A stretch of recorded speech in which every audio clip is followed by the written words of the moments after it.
Oh, thank God we're out of there, Lobster Nathan. Oh, Lobster Brenton. I'm so confused. Where are we? What's going on? Oh, I think that someone's picking me up. No. He looks like some small scrawny man. What's he doing? Oh, he's dropped me on the floor. Ow! Oh, no. You this woman, bastard. She's picking me up too. They're picking me back off of the floor. Are they taking a photo with me, Nathan Lobster? That's so weird. I don't know. Wait. Ah! Oh, I'm in a pot, Brenton. I can't see. Nathan. Don't go into the light. Don't swim into the light. Hello, Brenton. Hello, Nathan. We're no longer lobsters. That was a weird dream. Oh, God. You had that dream too? What the hell? That's so weird. Wow. We're like those twins. You have to like, don't even, like twins sometimes they'll say they share dreams and you're like, because you didn't think twins were weirder. You know what I mean? Like twins are already quite weird and yet they share dreams and you're like, fuck, God. Anyway. I don't want to talk about twins today. We've already done an episode on twins. Instead, what I do want to talk about, speaking of cooking, do you have any fond memories of learning to cook as a child? Boy, do I. Let's talk about Brenton's experimental cooking in the kitchen. Oh, I like it. There was a period in time where Brenton should have been taught the many lessons of cuisine. Mm-hmm. And, not for lack of trying on part of his parents. But Brenton just didn't listen and wanted to try experimenting of things for himself. Brenton would often get types of food and put them together, types of his favourite foods and put them together, when literally they shouldn't. Such classics as pasta with peanut butter. Wait, what? Pasta with peanut butter? How old were you when you did this? Yes, I was probably, I don't know, the very, very early stages of adolescence, fucking around. Oh, I wish you said like 18 or something like that. like maybe this will work. Yesterday. Like really hungover Brenton's like, oh, this will be a fun meal.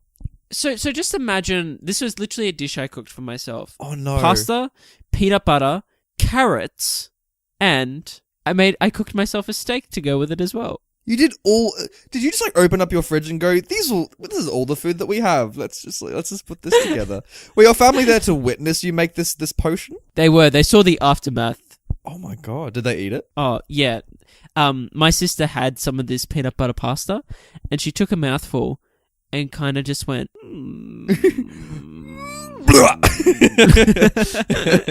That's what she did. Oh, yuck, dude. Oh, was there like any redeeming qualities to it? Like yeah, the steak was well cooked, well seasoned. I mean, mind you, I couldn't cook a steak at your age, so that would have been quite impressive. Dude, it's my specialty. It's a mere specialty. Hey. I love my steak, dude. Like, I love my steak. Did you as a child, though, when you were cooking, like, did you really love the act of cooking? Were you like, yeah, I just love putting things in ovens and cutting things up? Did you, like, wield your knife and feel like you were so powerful with it? Well, again, here we go. Here's the very first Brenton's experimental cooking.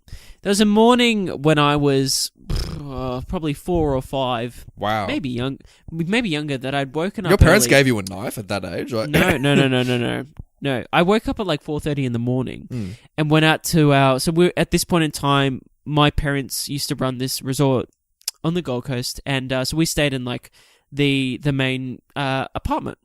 So 2 kids at this stage, and so I come out at 4:30 in the morning, and I turn on the television, and then Courtney comes out as well, my older sister, and she comes out about 15 minutes later, and she starts watching the television as well, and lo and behold, the Wiggles were on the television, and they're singing some tunes, but then they start singing that old classic fruit salad, yummy yummy. What a banger! True banger. One of the classics of for the ages. So Courtney, so then I just had this craving for fruit salad. Okay. Courtney said, "Well, Brenton, why don't you just make yourself some? There's apples and fruit on the kitchen bench." And I said, "Yeah, Courtney, you're right." And Brenton's like, everything is a fruit. No, that wasn't the problem. The problem was I then crawled onto the kitchen bench and got my fruits. And then I decided, well, it's the fruit salad that's being sung about right now on the television is sliced. So I will need a knife.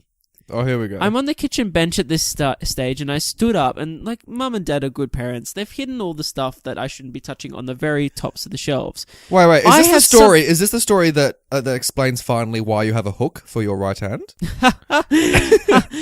Listen and find out. Oh.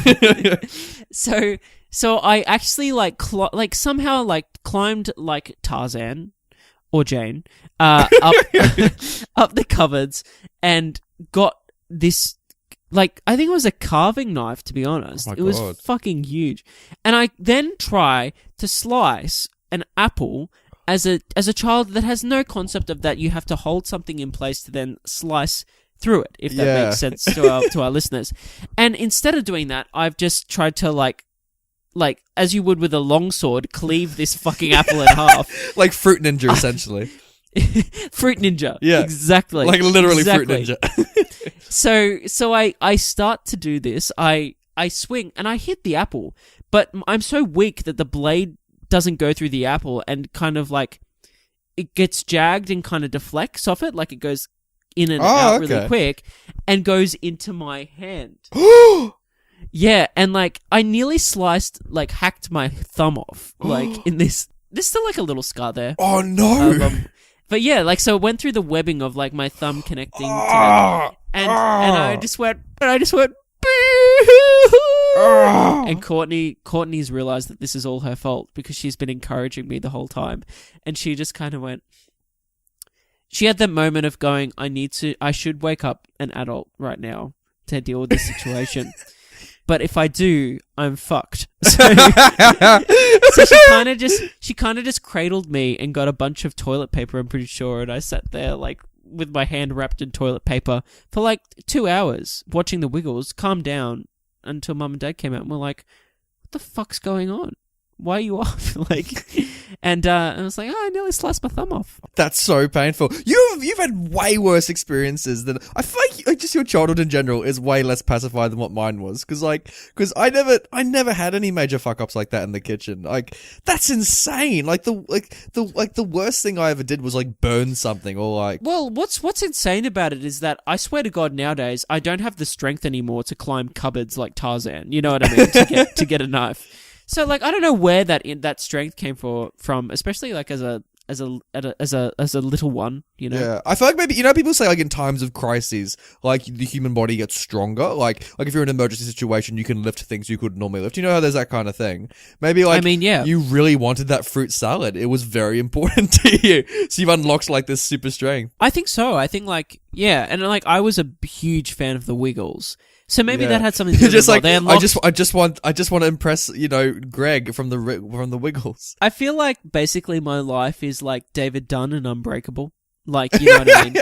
Like, you actually, I'm going to slowly discover that I'm actually Superman. That's why you didn't go swimming when you were a child, because you knew you would drown like David Dunn. When you see me. Like, when you have news reports of, like, this human, like, flying through the skies and, catching planes out of the skies and whatnot, just know you heard it here first on Classic Movie Banter. It's because he ate his fruit salad, It's like Popeye's spinach. That boy's me. That boy, Brenton Lobster.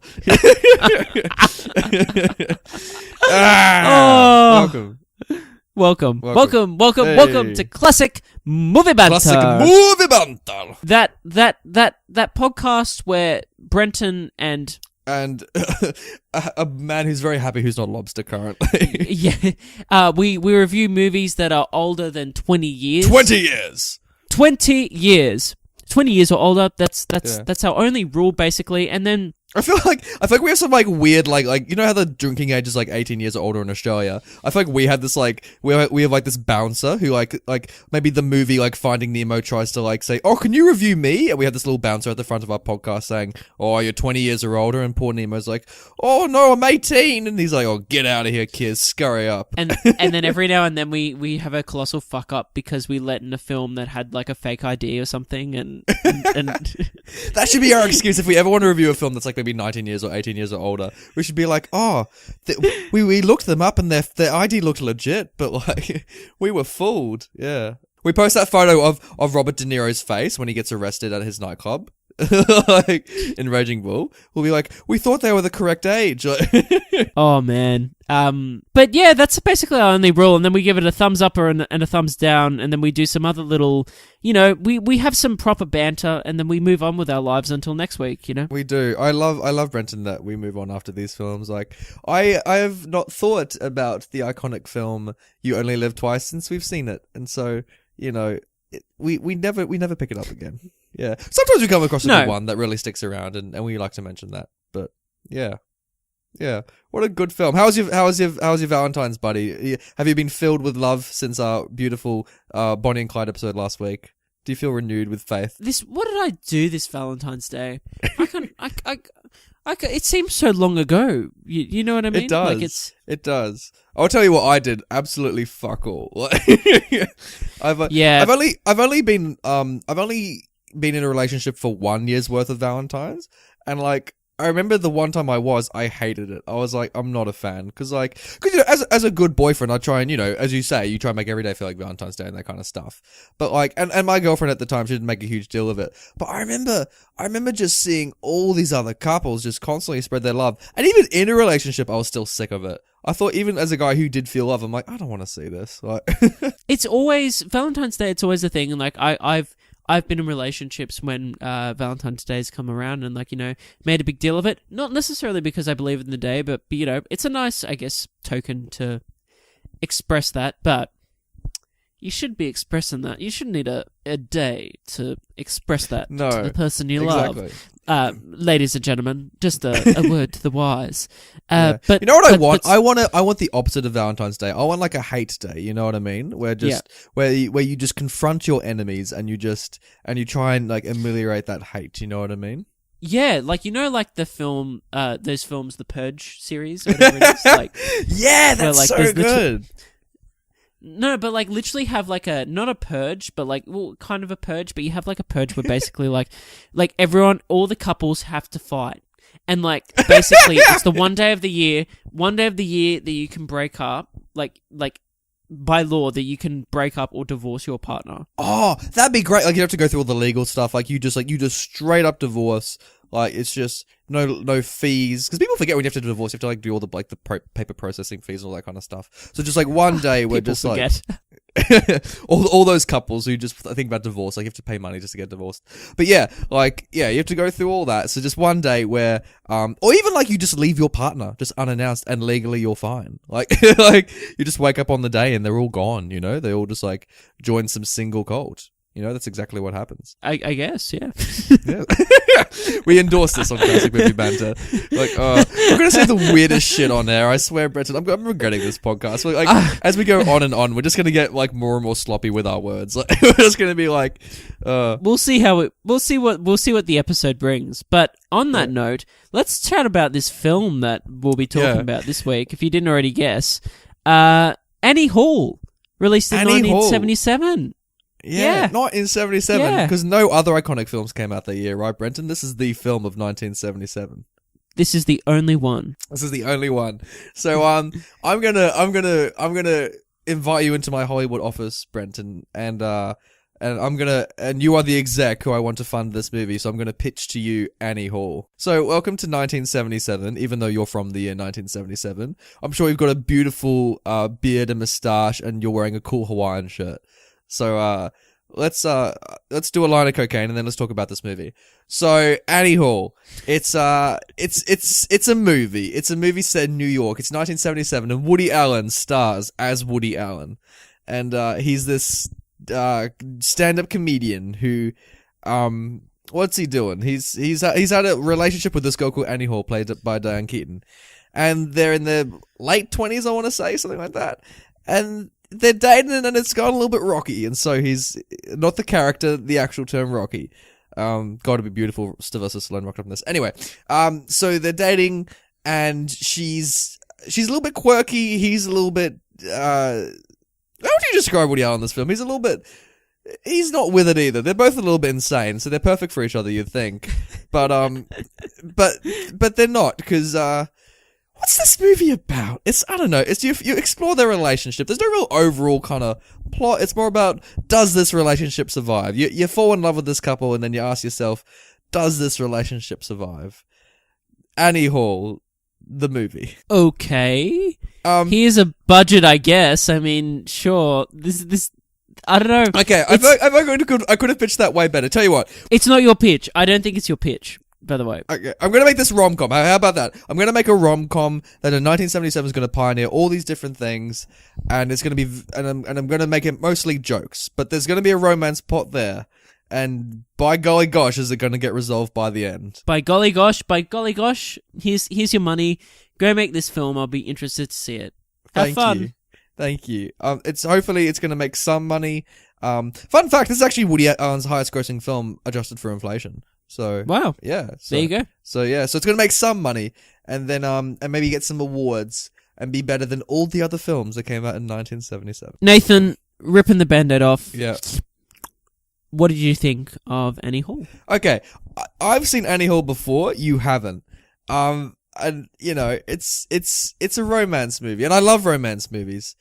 When I first saw this, I saw this film when I was in Switzerland. I was at Geneva Airport. It was 2015, and I had like a 2-hour. This is a weird story. I had like a 2-hour stopover between my parents arriving in Switzerland to visit me. And so I'm like, oh, I have an old movie in my laptop. I'll watch Annie Hall. And I was delirious at the time because I had done all these different flights. So I thought I'd put on a comedy. And at the time, I thought Annie Hall was one of the best films ever made. Upon revisitation, Brenton, I think it's still pretty good in my opinion, but I want to see where you stand. So here's where I stand. Brenton stands up as he delivers this. I don't know. I can see why people would consider this one of the greatest films ever made. I'll start off by saying that. Yeah. However, this sounds like a backhanded compliment. However, personally, this isn't the staple of the genre for me. Of the rom-com. Because this kind of pioneered the modern rom-com as we see it today. It did.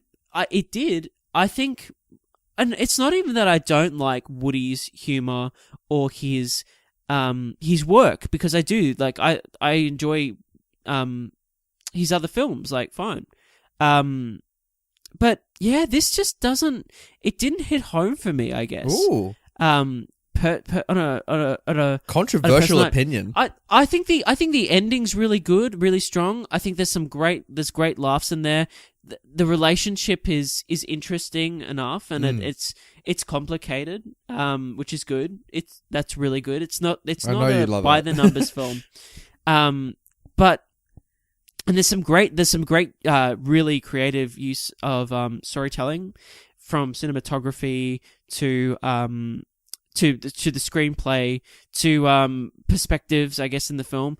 But and obviously, you can see that those have inspired other filmmakers in their own works as well, when it comes to this genre. But unfortunately, just for me, and I don't know whether this is because of where I'm at, and this is the thing, the only caveat with my opinion that I want to say in the episode is that I'd be really interested to revisit my point of view and watch this film again at some point when we get to, the revision, our next revision of the episodes we've done, or maybe even the revision after, because I don't know, maybe where I'm at in my life is also, on a personal note, is affecting the way I view this film.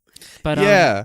Because the way that Woody delivers it, I think it's an intelligent film. I don't think you can rob it of that. I think it is intelligent what has to say about relationships. But like, it does come from a guy who's he had like 2 marriages before he started dating Diane Keaton, and like Diane's a little bit older as well. So they've definitely been on the relationship carousel for a while. And so what they're saying is quite insightful. So potentially for 2 blokes who are both 23, for us, we might be too young for it, if that makes sense, or like yeah. I mean, there are like universal things to love in this movie. Like I think the strengths of this movie, I think the strongest part of this movie, in my opinion, might be the screenplay. I think like the dialogue and like the actual writing, the actual delivery of the lines and the monologues are so sharp. Like this comes from like an A-star comic genius, you know? Yeah, no, for sure. I think the screenplay is king here. Yeah. Yeah, it's been a while since you and I've done an outright comedy. Like, were you laughing a lot during this film? No, I wasn't. Yeah, wow. I was chuckling, and I appreciated the jokes. I just wasn't laughing. And again, I don't know. Personally, it could have just been the day of the week. I appreciated it. I really did appreciate the humor and could understand it and, see why it was funny and whatnot. But it just didn't hit home for me at the moment, unfortunately. I think why this film's so critically praised as one of the old greats is because it is, for 1977, it doesn't feel like a 1977 film. It feels like a film from today almost, you know what I mean?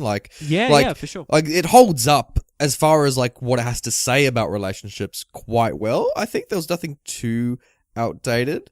I love like that he breaks the fourth wall in this movie. I thought that was so weird to see from a 1977 film. Like, Woody Allen directly addresses the audience, and it feels postmodern, if you want to use the fancy words, in the sense that, like, it's multimodal, and you've got lots of different sections. Like, I don't want to spoil it, but, like, the film does very weird things. Like, it will shift, like the style that it's presented in, like, visually, or you know what I mean? Or there'll be a joke that's just so random. You know what I mean? Like, it's very peculiar humor. Yeah, if you're not used to Woody Allen, it is very Woody, but, like, you gotta brace yourself for that. It's a weird film. It's a good film in my opinion, but it's a weird film. The humor is old school as well. Like, it's very, very, very old school humor. Yeah. Like I was laughing heaps when you found out their house lived under a roller coaster. Like, I love that. And you see them all, like, living in this little thing, and the house shakes as every time the cart goes over. Like, old school gags like that you don't really get these days. These days, comedy's so oriented towards sharp, witty jokes. Yep. So this feels like more relaxed and that kind of thing. Like, yeah, for sure. Yeah, I think there's some great scenes in the movie. Like, I love the scene where, like, him and Diane Keaton first meet. I think that was a great. I think the relationship itself might be the strong point of the movie. Like, how did you feel about them as a couple? Did you believe in the relationship? Not entirely. There is something weird there. I will point that out to you. Like, and I think maybe it's intentional too. Yeah, I will say that as well. I mean, they're both very weird people. Like, having them be together is, like, it's an odd pairing, isn't it? Yeah, it is, definitely. Yeah, definitely. Yeah. Yeah. Like, I don't know. Like I like the scenes that they were together. And, like, they do have intelligent things to say about each other, but I don't know, there were some, like the fact they're not sleeping together well, I don't know, they didn't say anything that insightful about it. Like, I think the most insightful things that happened in this movie actually had nothing to do with their relationship. It was more about commentaries about stuff that's happening outside of them. Exactly, yeah. But yeah, I wasn't a big fan of the plot either. Like how she wants to be a singer, and he's just doing comedy. Like outside the relationship, there's not that much else going on. Like, normally in a lot of rom-coms these days, the relationship isn't the linchpin of the movie. Like, you'll see. No, yeah. Yeah, like, normally there'll be, like, an illness in the family, or there'll be, like, a career move they're trying to get. Like, normally there's something else. Whereas in this film, it's entirely the relationship. And so if you haven't got a relationship that's 100% rock solid that you invest yourself in, it kind of robs the rest of the movie, if that makes sense. That's a good point. Yeah. I think also a danger that this movie has, this just came to me now, I think it's trying to be too intellectual, if that makes sense. Like, it's very pretentious, if that, like the references Woody Allen makes, and, like, the conversations they have. Like, did you get that vibe? Yes, it is quite I did make the note in my head that the characters themselves, well, obviously Woody's character is very intellectual, and the screenplay is quite intellectual as well. In saying that, I could keep up with it, and I don't know if that's necessarily it, but yeah, I don't know, maybe it's I'm not sure what it is. I'm to be quite frank. You sound like a food critic who just keeps on, like, trying more of the soup, and you're like, what's the ingredient here? What did they pour into my soup? It's like, yeah, I do get that. Like, I don't know. I think it's hard to pinpoint. Like, I think also because I like this film. I think one of the great strengths of it is that it really talks about why relationships don't work.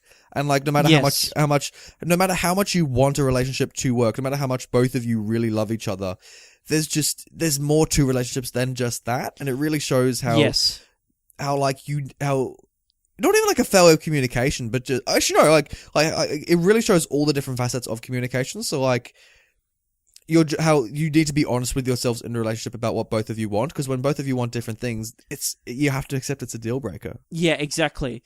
That's the thing that I appreciate the most about this film. What the point you just made about that it shows the truth of that. Yeah. which I definitely appreciate. Yeah. Yeah, like, and I think it does have insightful things to say about relationships, and I think it is worth it like that.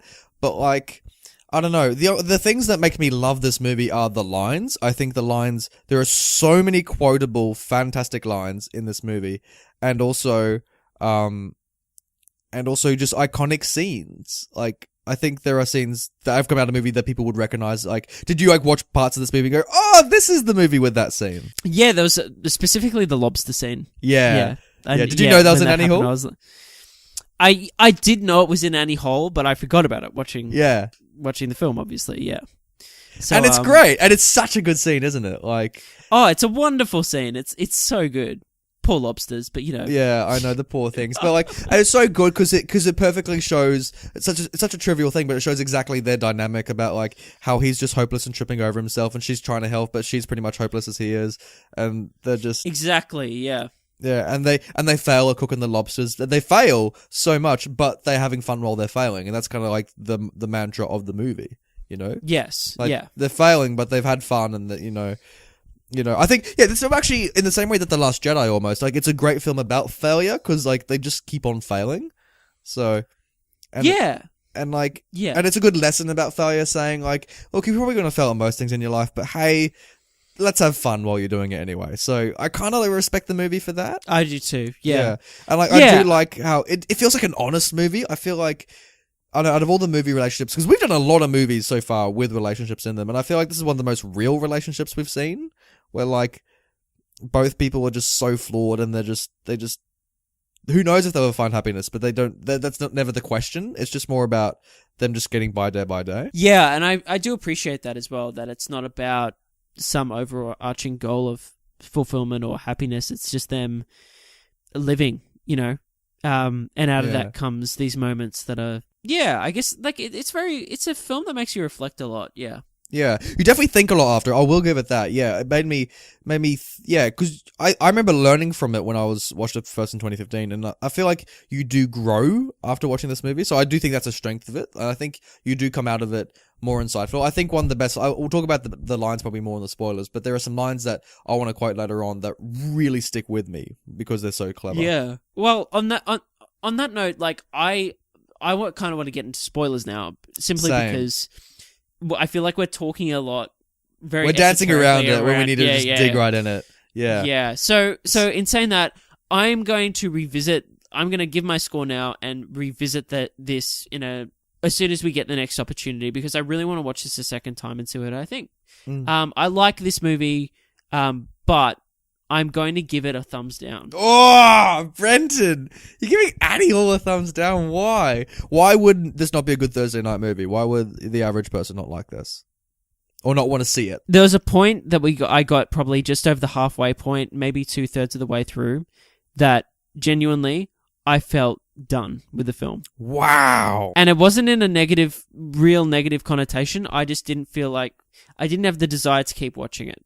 Wow. And I liked what it was doing. I appreciated what it was doing. But watching it, I was just kind of like, ugh. You sound like you're talking to like a person on the street who's trying to sell you something. And they're like, "Oh, give money to this charity," and you're like, "I like what you're doing. You're doing good stuff, but I'm just not today." It's exactly, and I just can't in good conscience give it a thumbs up for something that I just kind of liked and appreciated, as opposed to something. We're here to recommend the classics, Brenton. If you can't put it all in, it's like exactly, and especially like in our criteria of it's a Thursday night. Yeah, no. I do want to revisit it though and really check that they're my thoughts, you know? Because it could change, definitely. I think there's a more so than any other film that we've reviewed. I think there's a lot of potential for my opinions to change. You're like standing outside. You're standing outside by the barnyard. You're looking at that little like cuckoo with like the wind spinning, and like it shows like north, south, east, west, and like you're like the winds may change. It's like the opening scene from Wizard of Oz where you see like the thing turn. You're like, there may be a change in the weather. That's me. So Nathan, thumbs up or down, Joaquin Phoenix style? Yeah, like See, I really love this movie, but I'm just trying to think about like, you know, who this movie's for. I think as a couple, I think this is the best couples therapy any couple can go through is just watch Annie Hall because it'll make you feel better about your own relationship because they're like, hey, at least we're not as shitty as them. Like, so, Oh my god. no, that's not fair. That's not fair. And actually, they're good, but like, I don't know. I think Thursday night. Yeah, I'm sticking by it, Brenton. I think people should watch this movie, and I'll tell you why. I think you will learn more about how to be better in a relationship from this movie. I think it'll show you how people badly communicate, and so hopefully you'll be a better communicator after watching this movie. So, if anything from an educational point of view, I think you should watch it just for that. Yeah. Yeah. Okay. That's For why sure, I'm saying yes. Nathan's sticking by his thumbs up. You heard it here first, and you should watch Annie Hall. And also, best thing about it, it's only an hour and a half. It's short. It's not that long. It is. It's super short. It's super short. It may have felt a bit longer, but that's okay. Well, that's yeah. Brenton's opinion versus mine. So we're gonna charge it to the death and verse each other. Yeah. So that's Annie Hall. So let's get into some spoilers. Spoilers. Spoilers. So many spoilers. Spoilers. Let's spoil the shit out of this movie. Yeah. Brenton, you just spoiled the twist. Wait, there is no twist. Is there a twist? There's no twist. Oh, well, no, I guess the twist of the film is that they don't end up together. Oh, shit. Oh, what? Oh, they failed. fucking what? If we didn't hint at that enough in the non-spoilers. But it makes sense. Like, of course they didn't end up together. Like they shouldn't. No.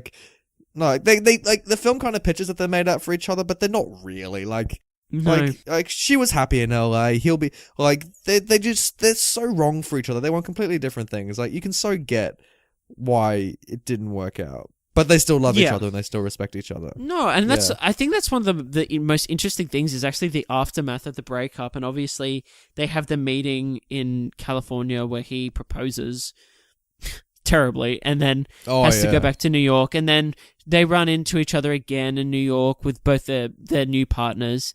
And then they kind of have that last kind of meeting in that diner, I think it is. And then the that last shot of the film where they kind of say their goodbyes and then part ways and she crosses the street and he crosses back. And then he has that kind of, there's that narration of kind of, I guess, the message of the movie, which is basically the relationships are complicated and we just put ourselves through this because, you know, in the end it's kind of worthwhile, but it's always going to be complicated. Which is a great last shot. It was that's the only moment that I felt the film kind of landed, and I was like, yes. Well, no, also that monologue he says at the end, I thought was the best out of everything in the movie. You know, where he does that. You know, he's like, you know, relationships are like a guy who thinks he's a chicken, and the brother takes him to therapy, and the guy's like, oh, why don't you want to have him fixed? And he's like, well, I need the eggs, and he says, relationships are like that. You just need the eggs. You know, I thought that was so smart. I thought that was just genius. Can you say that quote again? It's such a good like. He's like I won't say it correctly, but it's like the way it goes. Like some guy, a guy goes up to a doctor and says, "Doctor, my brother thinks he's a chicken." And then the doctor says, "Oh, why don't you tell him he's not a chicken?" And then the guy says, "Well, I need the eggs." And then Woody Allen's like, "Relationships are like that, you know. I need the eggs. We all need the eggs.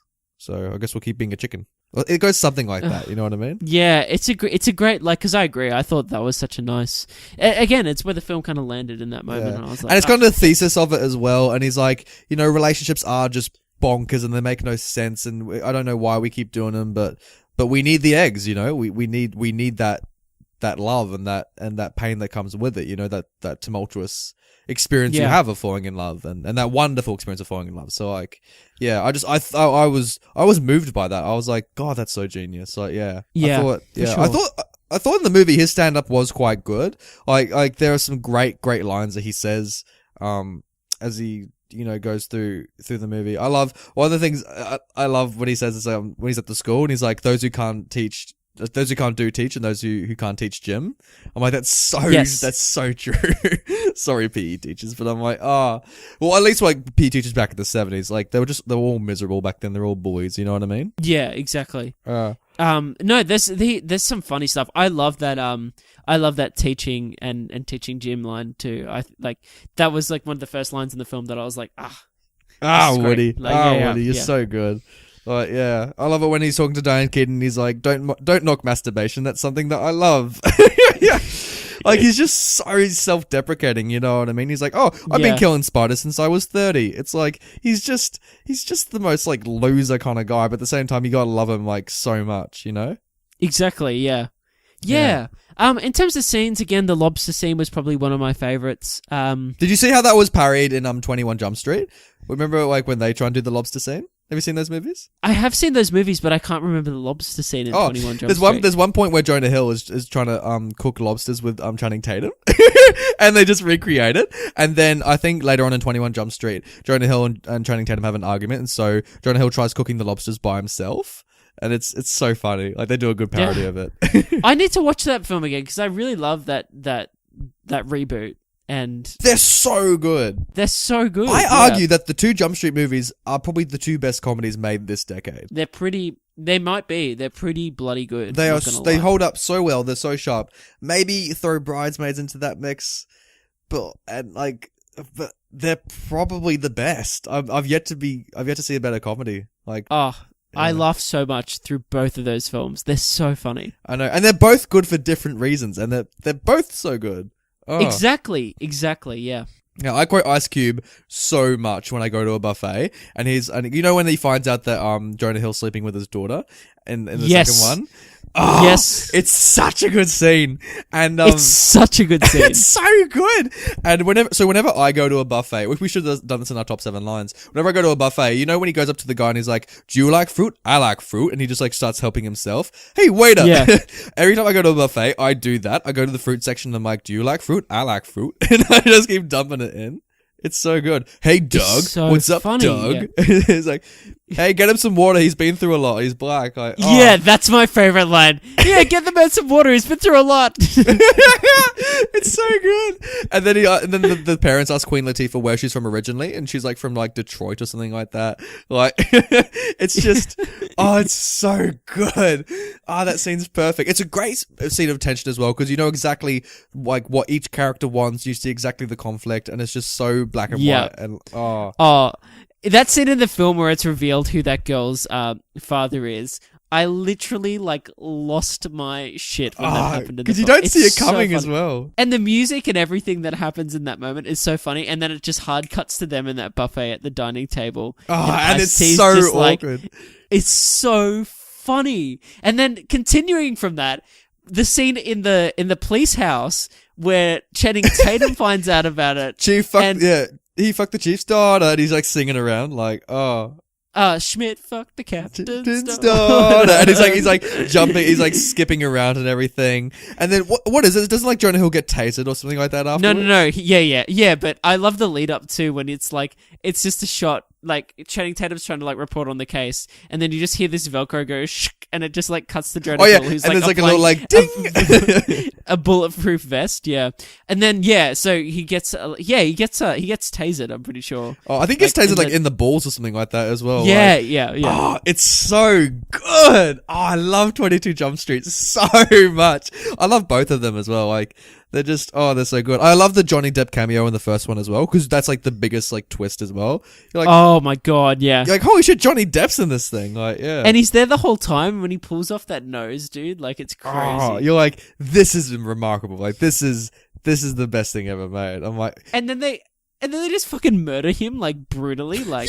Yeah! He's in there for, like, 5 seconds, and it's, like, this beautiful standoff scene, and one of the... I think the girl's, like, tripping out on some drug or whatever it is, like, she's, like, going through those 5 stages of, like, of that Wi-Fi drug or whatever it is, and then, and then they just start, like, just chewing up shop, and everyone's just getting brutally murdered, and Jonah Hill's trying to do, like, that jump and slow motion shoot, but he just, like, falls straight in his side, and he's, like, in pain.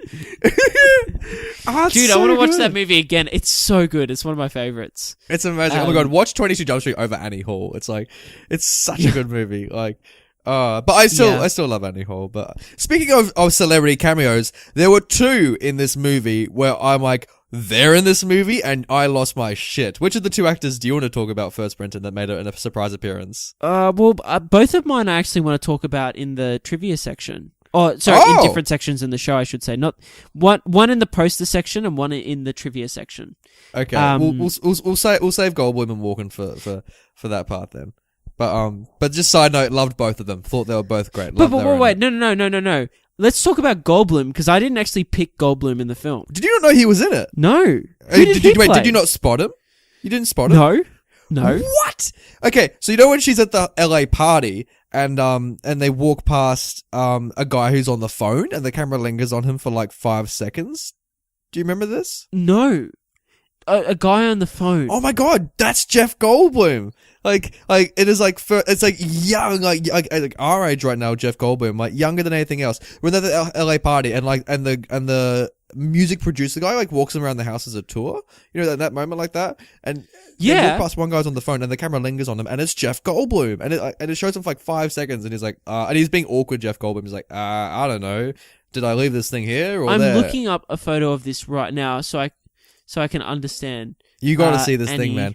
And he looks so young, and he looks so weird, and he looks the exact same, and it's so good. It's like the fly Jeff Goldblum, like that young Jeff Goldblum. Oh my god, it is! I remember him. Yes, yeah. That's crazy. Isn't that cool? Isn't that insane? Oh, gosh. I was so happy when I saw him. I'm like, that's so great. That's so great. It's Jeff. It's perfect. So great. And I love the line he says to Christopher Walken when he's like, I need to go, Dwayne, because I'm due on the planet Earth. And Christopher Walken is so fucking weird in this movie. I don't know why he's in it, but I love that he's in it. I want to talk about Christopher Walken a bit later on, but yeah, agreed. Why the fuck is he in this movie? But speaking of why they're in the movie, why was his best friend in the movie? He had nothing to do. Like, you know, like the best friend who's also an actor or something like that, or... He's on the TV show. He had nothing to do in this movie. They could have cut him out and nothing would have changed. He rocked up at the most random points too, I thought. Yeah.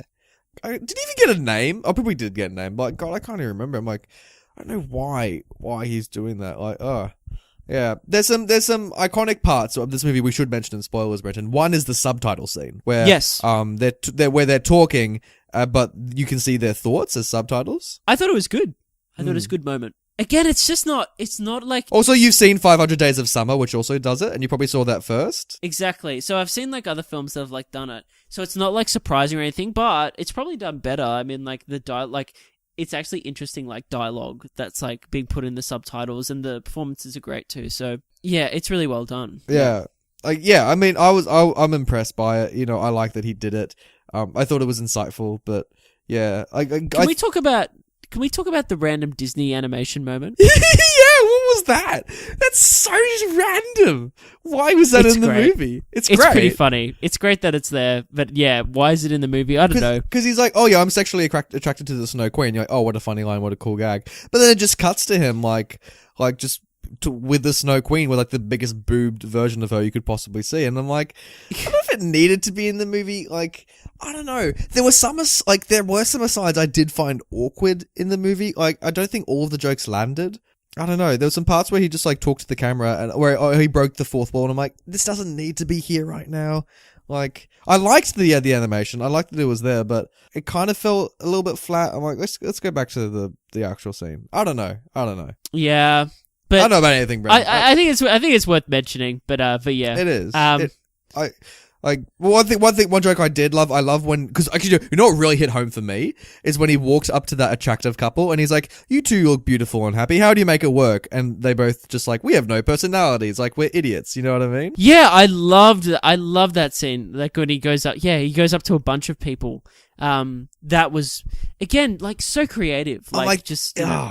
That's so smart, because like the cynic in you, when you see these beautiful couples who are out all the time, they look as though they have not a worry in the world, and you're like, how do they make it work? It's like, because you know, it's a lie. Every couple has you know ups and downs, and it's like, and I love that he feels so isolated, and like because he's a metaphor for New York, but he's not. Like there are other couples going through this, but he just can't see it. You know what I mean? Exactly. Yeah. One thing that also hit home for me, Brenton, was that he wouldn't go see the movie after it started for 2 minutes. Yeah.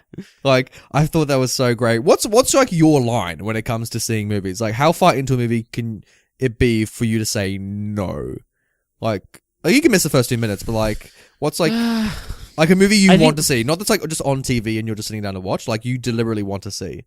What's like the line? I've got to say, I'm probably, if it's a film, depends on the film, but say like Once Upon a Time in Hollywood's coming out this year, and I'm really excited for it. It's the film I'm the most excited for. And if I miss the first 3 minutes of that film, I'd go to a later session. Wow. Really? Yep. You couldn't even do 3 minutes? I've done it before. When I was at when? school, when I was at school, I was going to see Inception, and it was the opening night. And we went to go, me and some mates, and we arrived, and they said, okay, well, the cinema's basically sold out. The movies, this wasn't even the time factor. There's 2 seats down the very front. They're in the front row. The movies started. We're nearly at the ad breaks now. But there's these 2 seats down the front row. We could sell you to you now. And I said, no, I'm coming back in 2 hours. Thanks. Wow. Yeah, I can't, Inception's, I can see why for Inception, because, the opening shot is literally him in the water, so it kind of makes sense narratively that you see that scene. But, I don't know. I've rocked up to the movies, maybe 5 minutes late, and it hasn't really affected the movie, you think you need it, but you don't. I think you can miss the first 5 minutes and you're fine. 10 minutes, maybe not, but first 5, I think you're okay. Oh, there's other films that, so I went and saw Green Book recently, and I missed the first 5 minutes of that film, and I was fine. I walked in and had a great time still. Oh. So is Green Book good? Because it's the only Oscar film I haven't seen yet this year. Is it good? The film itself is okay. It's not. See, that's why I haven't seen it, because I hear it's fine. Yeah, it's fine to. It's a solid. It looks very cookie cutter, like Oscar bait kind of film. Again, out of if I was to rate it out of 10, I'm quite harsh on it. On films usually, so I'd give it maybe a 5 out of 10. It's fine, but the performances are from Viggo Mortensen, Mahershala Ali, both genuinely really, really strong and incredible, and they deserve all the awards attention they've gotten recently. Okay. Yeah, because we should probably mention that you and me for years now, Brenton, have been doing Oscar bets where you and I will send each other who we think's going to win the Oscars. And so, I don't think I put Green Book down for anything, because I'm I don't care about this movie. I think Mahershala's going to win Best Supporting Actor. Yeah, he probably will. I did put him down for that, actually. Even though Richard E. Grant is amazing in that Melissa McCarthy movie, which name I'm forgetting right now. Yes, and it's awesome that Richard E. Grant got his nomination. I know, he deserves one. He's a brilliant actor. Yes, he is. And Mahershala won last year. He's already got an Oscar. Give it to Richard. 2 years ago, didn't he? Who won last year? For Moonlight. No, you're perfectly right. No, Sam Rockwell, pardon me. Sam Rockwell's in Compton. Yeah, that's right, for 3 Billboards, yeah. Yeah. I did get that wrong. There you go. So, yeah. But we'll see. We'll see how the Oscars go. I think it's time that we discuss, speaking of the Oscars and celebrating film. Oh, yes. Exactly. Did they make Annie Hall? I want to know. Yeah, what a good segue. How did they make this, Brenton? Do you want to drop that Oscars? Do you want to talk about Annie Hall Oscars right now? Oh, no, I didn't even have any facts about Annie Hall Oscars. Did you? Well, the main thing, the probably the one reason people who don't know anything about Annie Hall may have heard about this film is because it beat Star Wars for Best Picture. Did this win Best Picture? Over Star Wars. The original Star Wars in 1977. This beat Star Wars for Best Picture. That's what this film is most famous for. Yeah, right. Wow. Because the same year that Star Wars came out, the original iconic film, this film beat it for Best Director, for Best Picture, for Best Screenplay. It swept Annie Hall. And everyone's like, what the fuck, Oscars? What are you doing? You know what I mean? That's so funny. I know. And Star Wars fans hate Annie Hall because of that. Because they're like, Star Wars deserves all the Oscars. Star Wars is the best in the world. And while I like the original Star Wars film, obviously you like the original Star Wars dramatically more than Annie Hall, I'm going to guess. Yeah, but that's nostalgia talking, and again, I need to watch it again. Yeah. I think technically Star Wars is probably a better film, but I can see why they gave it to Annie Hall, because it is. I mean, they're both pioneering. It kind of sucks they came out in the same year because they're both pioneering very different things. You know what I mean? Yeah. So, but give me, how do they make this movie, Brenton? How do they make it? Give me some facts. For a sequence set at Coney Island, Woody Allen once kept a crew of 200 extras hanging around for an entire morning and never found the inspiration to shoot that day. What? And then he just rocked up to set and he's like, I'm not feeling it, and he just sent everyone home? Or Yeah. well, he's rocked. So they've been there all morning, and he's obviously been twiddling around, going, how are we gonna do this? And then he's decided, yeah, no, everyone go home for the day. Wow, what a waste! Could you imagine? Like, you and I've been on film sets, and we've done gigs. Like, could you imagine just like you spend half a day, like you always arrive early, so you always start at like 6 or 7 in the morning or something like that. So imagine like noon comes around, the director's like, I'm not up to it. Like, you'd be pissed, wouldn't you? Yeah, you would be. Yeah, so I mean, at least they got paid, but like still, like they didn't have smartphones in 1977. They would just been sitting there twiddling their thumbs. It's just more the studios would have been like, what the fuck, dude? Yeah. What also, the they're fuck? like, could you make a movie, Woody Allen? Like, you don't just choose whether you want to do work that day. Like, exactly. That's so weird. That's yeah, so weird crazy, right? Yeah, well, come on, Woody, you're more professional than that. I've got a fun fact about the shot length. So a study was made, and it worked out that the average shot length of Annie Hall is 14 seconds. So each shot on average is 14 seconds. And in 1977, the average shot cut was normally 4 to 7 seconds. That's crazy. So that's crazy. Yeah. And I think the shot composition is, one thing we did mention before is that this film is very well directed. I thought the shot composition was fantastic. Yeah, agreed, yeah. So even though it takes out that long, I feel like it's kind of justified. Yeah, for sure. This is just an interesting fact that I read about in the trivia. It's not necessarily about making the movie, but it's about the screenplay, I guess. Go for it. And that is, Alvy never says, I love you to Annie during the whole course of the film. The closest he comes is when Alvy says love isn't a strong enough word for how he feels, which is like one of the first things he says. What do you say, I go loathe you or something like that? Yeah, it's something like which that. Which is the opposite like, of love. Yeah, I just thought that was interesting, and I was like, whoa, that's really true. Yeah. It says a lot about the couple, doesn't it? Yes, definitely. Speaking of, I don't know, the screenplay, the early drafts had lots of fantasy elements, Brenton. So this one was very different when they first wrote it. There was original scenes in the movie where Alvy and Annie had time-hopping visits that were like intercut. So like, in the same way this film has like dreamlike moments, there were parts where they go to the Garden of Eden, they go to the French Resistance, and they go to Nazi Germany. And they also do a guided tour of hell, which was starring Richard Nixon. Oh my god! And they also go to a basketball game between the New York Knicks and then philosophers like Yetz and Kurtzengard. So there was a baseball game. Sorry, there's a basketball game where this basketball team versus philosophers at basketball. Like, this sounds bonkers of a screenplay. You know what I mean? Like, I want to read that draft.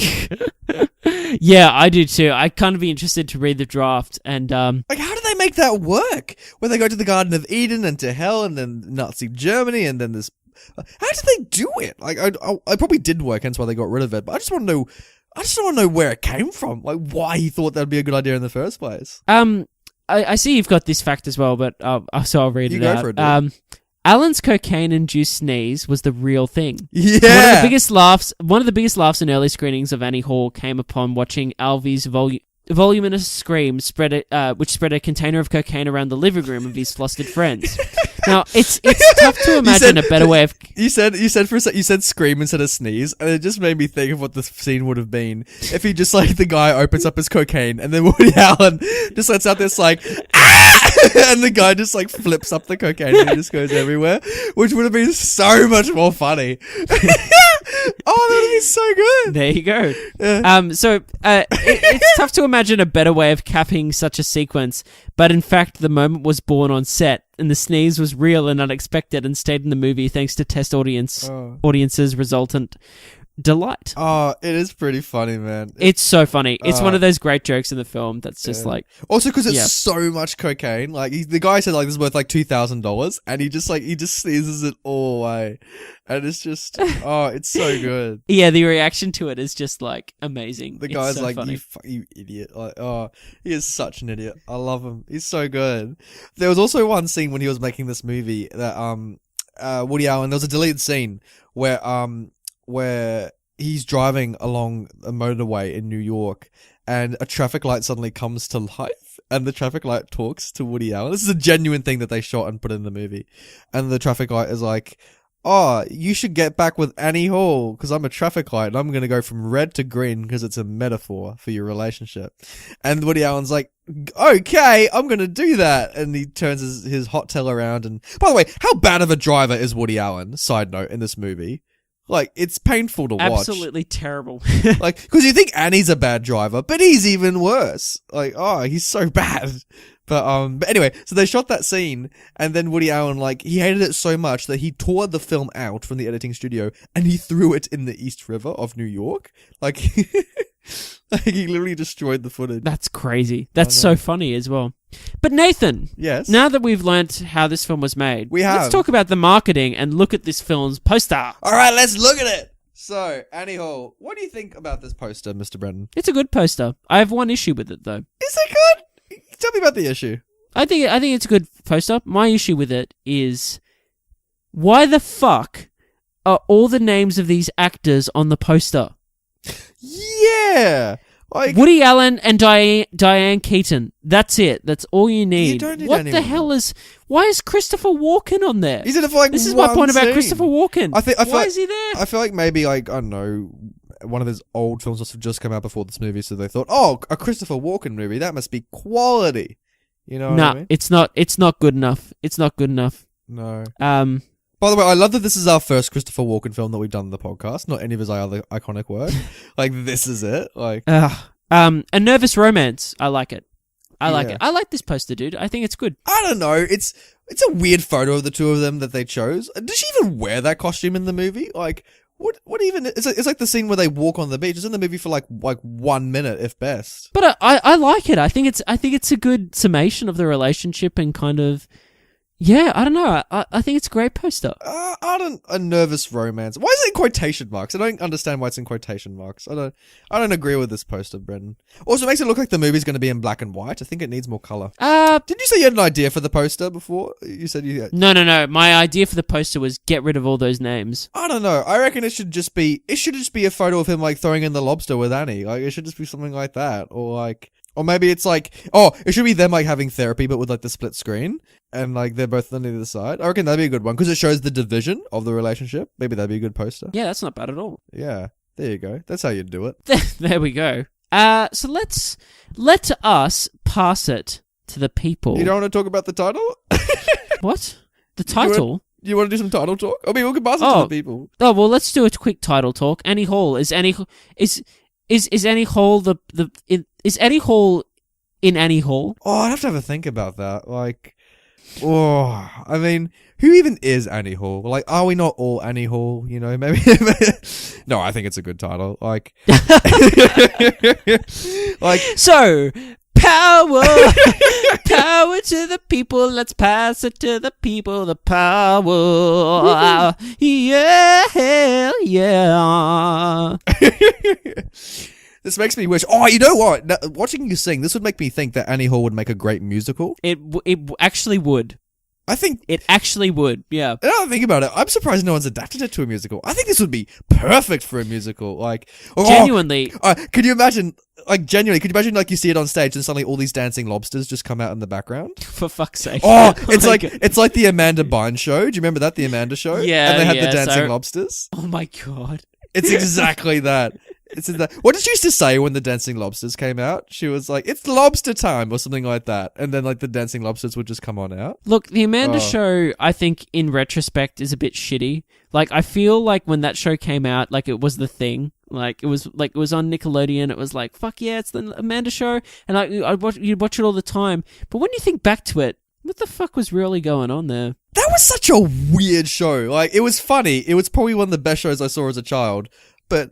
It was so... Because remember she had that number one fan that was also played by Amanda? Yeah. Dude, as a child, it took me years before I worked out that Amanda played the number one fan. I never got it. And I always wondered why they never met. And I never got it. Because I was so convinced by the wig. And I'm like, this is so weird. And then I think I was at school and then someone broke it to me that like that was played by Amanda. And I'm like... No. And I had to like go home and like just sit down and I'm like, no. And like my whole world changed. Yeah. Or actually, you know what I took away most from the Amanda show? every time I go to Blockbuster, I'd always call it Blockblister. Because it's always run by some weird, like, Italian man and his daughter or something like that. Oh, no, yeah, that's right. Yeah. And they're like... And they'd film their own versions of the films and then, like, give them to the customers. Like, they'd always be, like, knockoff versions of the movie. It was, like, before piracy. And they're like, no. You don't want to have Top Gun. You want to have Top Gum. And it's, like, a dentist movie. And then they play the dentist movie. You know what I mean? Yeah. They'd, like, put it in and play it on their screen. Yeah. Dude, that show was so fucking weird. But good times, good nostalgic times. I love it. I want to watch it more. I want to see if these skits hold up. I want to see if the Amanda Bynes show is great. I feel like it'd be great.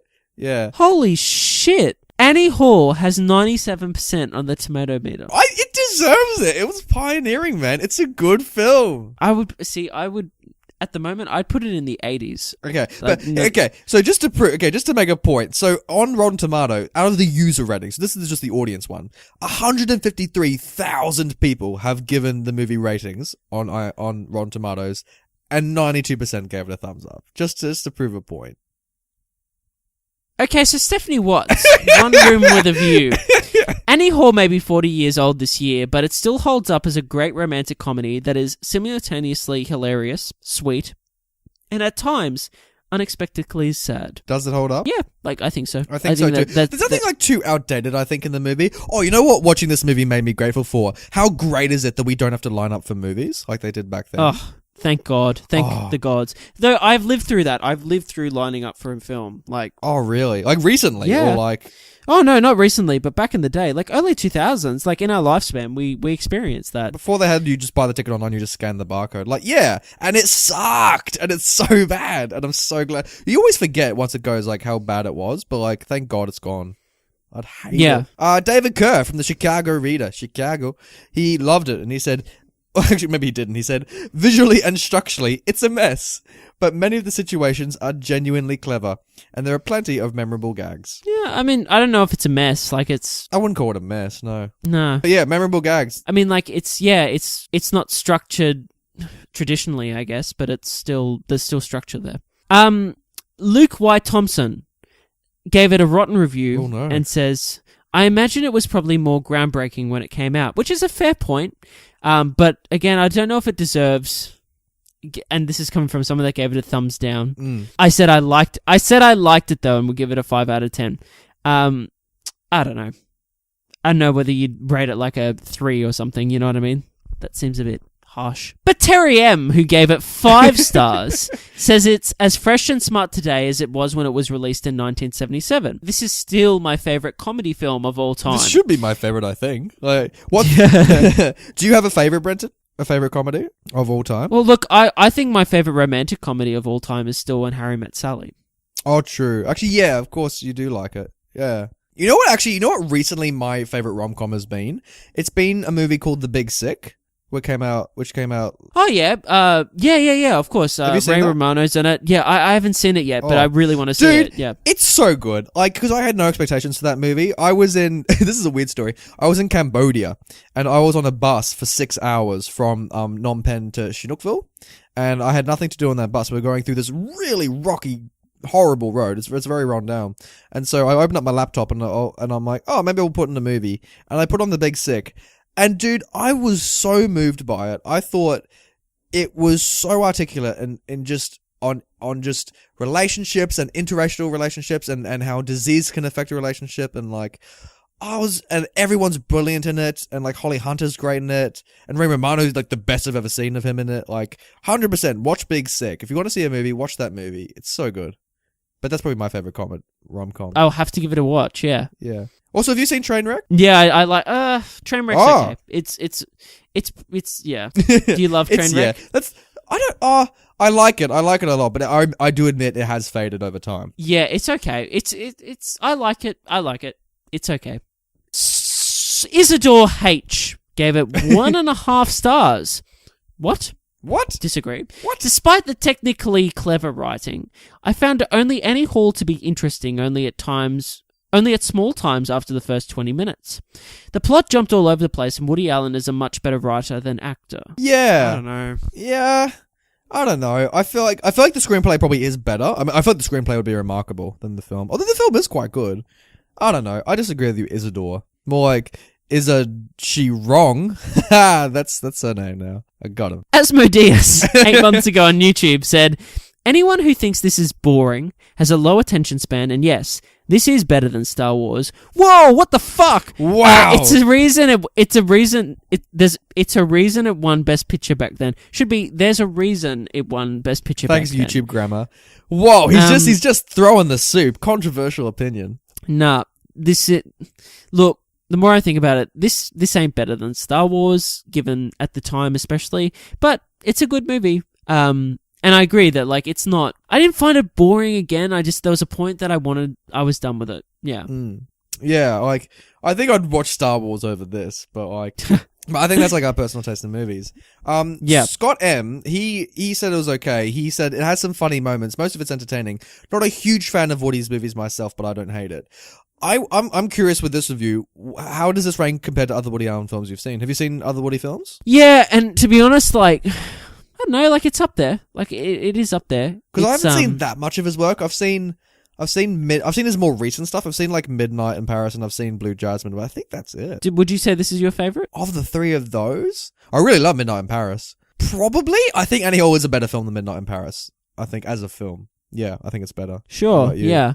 Have you seen many of his films? I haven't seen that much, but I'd agree with that. And then the last of the YouTubers, Mr. Mashed Potato, he wrote, nothing puts ladies in the mood like a scrawny, nervous Jewish guy with too much to say. I have nothing to say to that comment, to be honest. But no, I must say he. But actually, no, I will say this. That's the only reason I don't buy the relationship entirely, is that there's a side to me that's like, I guess it makes sense for the characters, but it's like, how did they end up together? Like, how? They both played tennis, and they both loved tennis, and she's... Remember, also, she has, like, no plans. Remember, he's like, oh, are you free Friday or Saturday? She's like, I have no plans ever. So, I think, yeah. I get it. I don't know. But anyway, that is Annie Hall. Released in 1977. We had to do it. We're 39 episodes in. If we didn't do a Woody Allen film, like, he's one of the greats. Like, I can't wait to watch this again and kind of solidify my opinion. I thought you were going to say, like, solidify your hatred. Like, you're only going to loathe it over time more. Like, that Woody Allen and his thing. Like, yeah, dude. So, another episode down. I know. We're just chilling through them. These weeks just going by so fast. Dude, next week we're in our 40s. We're in our 40s, man. Oof, don't remind me. Midlife crisis coming up is a special for you, ladies and gentlemen. Yeah, we'll do something special for the 40. We'll do something special. Yeah, we'll think something up. Yeah, let's do it. Yeah, I think we need to return to our classics, Brenton. You know what I mean? Like, we need to do a classic film. I mean, Woody Allen's classic. But we got to do one of the greats. Let's do like a Citizen Kane or like a, I don't know, or I don't know. We'll do something iconic. Yeah. Can we say this? Yeah. And then when people like tune in next week, they just see we're going to review like I don't know something stupid like I don't know, like Pink Panther or something like that. that would be amazing. Yeah. Although we should actually do the original Pink Panther. Have you seen that? No. Oh, we should do it. Oh, like the one from the 60s. That's like the main. Yeah. Have you seen the Steve Martin ones? I have. Oh, what do you think of those? They're a guilty pleasure, if nothing else. It's like, so much Pink fun. Panther 2 is horrendous, but I have a soft spot for Pink Panther 1. Oh, I haven't seen Pink Panther 2. I've only seen Pink Panther 1. And Pink Panther 1 is like my guilty pleasure. It's so good. Yeah. So don't watch number 2? No, don't. It just shits on it so bad. It's like the Zoolander 2 of Pink Panther films. It's so bad. But yeah, that's episode 39. And we will see you guys next week. Feel free to let us know your opinions on Annie Hall. Yeah. I'd really love to hear it on Twitter, on comments on YouTube, you know. On email. Just let us know. Just write a strongly worded letter about how dare you, my wife is Annie Hall. Like if you're married to Diane Keaton, let us know and why you hate them, why you hate our opinion on them. Yeah. Have you seen Diane Keaton in interviews? No. She's a very weird person. Like she's a great person. I love her, but there's not much difference between her and Annie Hall. Like she's all over the shop. She's great. She reminds me of what Carrie Fisher's like in interviews. If you've seen Carrie Fisher do right, interviews. Yeah. She doesn't hold back. She's all over the shop. She's great fun. I will know. I know this now. Very good. All right. Well, Well, I guess we're now what? We're over an hour in, Brenton, so I guess there's no point seeing the movie now. So let's just go watch some Nazi propaganda. What was that film they saw instead? Let's go watch some Jewish film about the Holocaust. That'll be a fun Yeah, date sounds movie. good. Yeah, that sounds good. Let's go. Yeah. Come on, Yeah. quick. It starts in 3 minutes, and if we miss a minute, we can't go in. So All right. come on. Into the movies. Off we go. Ta-ta! Bye.